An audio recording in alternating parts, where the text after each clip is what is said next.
Hi guys, welcome back to the channel. Today we are driving into Black River and we are going to give you a tour of the damage caused by Hurricane Melissa.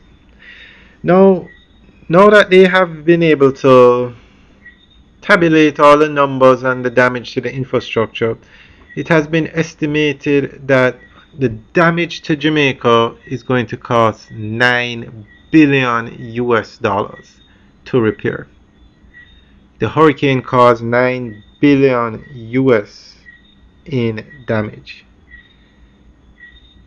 And that figure totals 41% of Jamaica's GDP for 2024.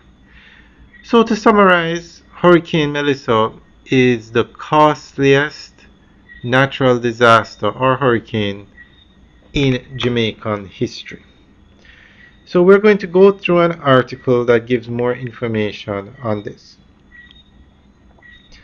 Hurricane Melissa will be remembered not only for its destructive power, but also for the profound economic toll it has inflicted on Jamaica.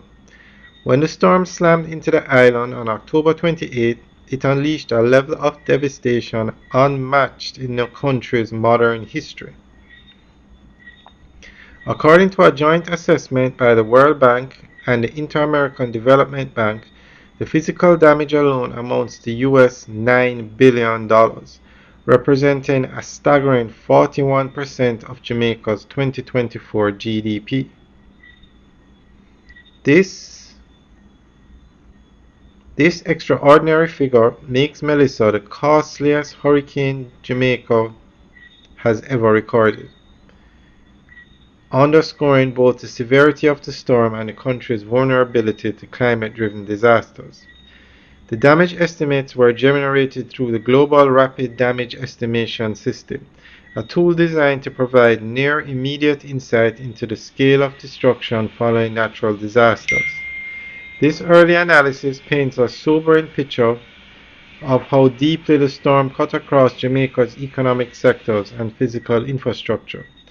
Residential buildings being the largest share of the impact, accounting for 41% of the total assessed damage. Thousands of families saw their homes destroyed or severely compromised, creating a humanitarian challenge that will take months, if not years, to fully resolve. Infrastructure, including roads, utilities, bridges, and port facilities, represented the second largest category of damage at 33%. These losses carry far-reaching consequences. Damaged transportation corridors slow the movement of goods and people.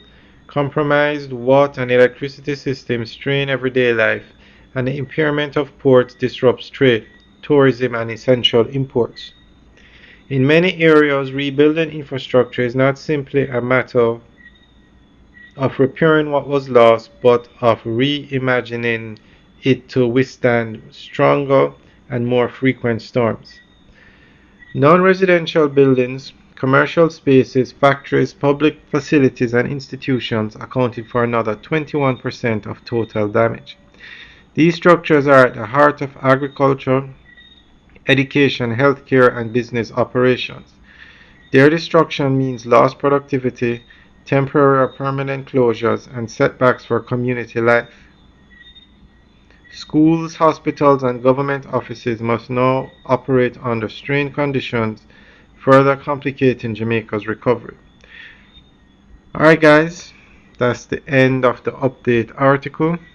So US $9 billion in damage. That is over $1 trillion in Jamaican money. Alright guys, let us know what you think. Leave your comments in the section below. Have a good day.